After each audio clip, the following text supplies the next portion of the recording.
En ce moment, je vois beaucoup de critiques autour de Désiré Doué. Faut pas l'oublier, c'est un très jeune joueur et je vais vous donner mon avis aujourd'hui. Tout d'abord, Désiré Doué, c'est un top joueur, il a eu le Golden Boy. Il a marqué un doublé en finale de Ligue des Champions. Il a également été décisif plusieurs fois en Ligue 1 et en Ligue des Champions face à Aston Villa. C'est un très jeune joueur. Faut pas l'oublier, il a que 20 ans. Il s'est fait connaître aux yeux du monde entier contre Liverpool, où il avait pris plus de 200 000 abonnés, je crois, sur Instagram. Et très vite, on l'a comparé à Yamal. Et pour moi, c'est une très mauvaise chose, car tout d'abord, ce n'est pas le même profil. Certes, les deux joueurs aiment bien dribbler, mais d'un côté, t'as un gaucher et de l'autre, t'as un droitier. Et à l'époque, on les comparait, Yamal aimait bien en faire la fête et avoir des polémiques, tandis que Doué était très sérieux et jouait simple, j'ai envie de dire. Et à cette époque-là, Doué ne se prenait pas la tête, il jouait son football, il pensait qu'au foot et pas à autre chose. Mais depuis quelques temps, on remarque un peu que Doué il joue un peu pour lui, il aime bien dribbler. Et surtout, il va dans des situations très compliquées. Et je dirais ça depuis la Coupe du Monde des clubs, où il s'enferme et il fait des skills compliqués face à 3-4 joueurs, même des fois. Il y a plusieurs situations où il peut aller tout seul au but.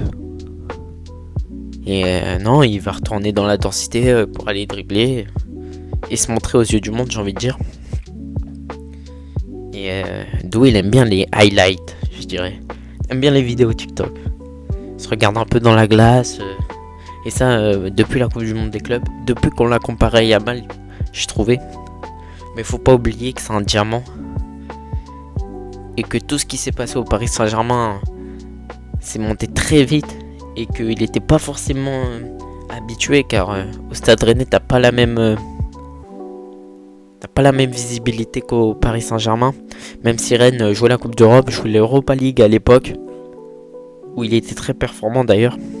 Mais oui, c'est monté très vite. Et donc faut pas l'oublier.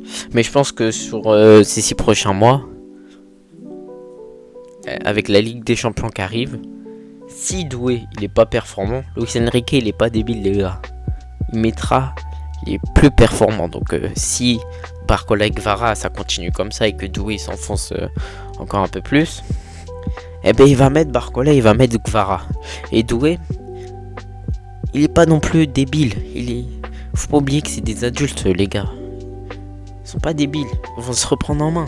Il va se dire ouais, je vais mettre plus de simplicité, mais par contre si je peux dribbler, bah là je vais dribbler, ouais. Et faut pas oublier que Enrique c'est un spécialiste pour ça. Il est là pour les faire progresser. On a pu le voir dans son documentaire, quand il prend à part Mbappé, quand il lui explique machin tout ça et qu'après ça se reproduit en match.